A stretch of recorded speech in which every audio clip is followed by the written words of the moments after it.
தூய கன்னிமரியாளுக்கு கபிரியேல் தூதர் இயேசு கிறிஸ்துவனுடைய பிறப்பின் செய்தியை முன்னறிவித்ததை இன்றைய வாசகமாக நாம் வாசிக்க கேட்டோம்.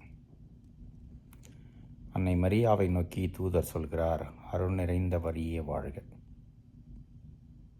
பயப்பட வேண்டாம். இந்த அருள் நிறைந்த என்பதற்கு திருச்சபையினுடைய தந்தையர்கள், இறையியல் அறிஞர்கள் எல்லாம் சொல்கிறார்கள், மரியாள் அருளின் முழுமை. ஏனெனில் அவள் பாவம் இல்லாமல் பிறப்பிக்கப்பட்டு கடவுள் அருள் நிறைந்தவராக இருந்தார். உம்முடைய வயிற்றினிலே தூய ஆவியின் துணையோடு கடவுளை நீ கருத்தாங்கப் போகிறாய் என்ற அந்த உன்னதமான செய்தியை உள்வாங்கி அதிலிருந்து அவருடைய மகிழ்ச்சி வாழ்வு முழுவதுமே கடவுளுக்கானது, முழுமையானது என்பதை உணர்கின்றார்.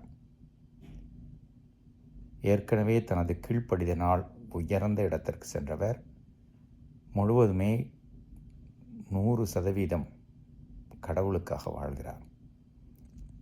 அதை பற்றி உள்ளத்தில் இருத்தி தியானித்தல், இயேசுவை எதிர்பார்த்திருத்தல், பிறந்தபோது இயேசுவை பாலூட்டி மற்ற எல்லா காரியங்களிலும் அவரை வளர்த்தெடுத்தல், இதிலே அவருடைய அர்ப்பணிப்பு சிறந்து விளங்குகிறது. இயேசுவின் பிறப்பு விழா நமக்கும் இப்படிப்பட்ட ஒரு மகிழ்ச்சியும் நிறையும் தர வேண்டும்.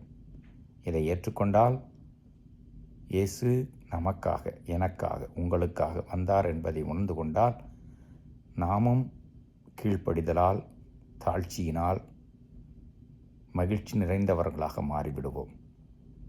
இயேசு கொண்டு வந்த அருள் நமக்கும் பயனுள்ளதாகி நம்மிலே செயல்படும். இந்த மனநிலையோடு கிறிஸ்துமஸ் பெருவிழாவை அணுகி செல்வோம். இறைவன் என்றென்றும் வாழ்த்து பெறுவாராக.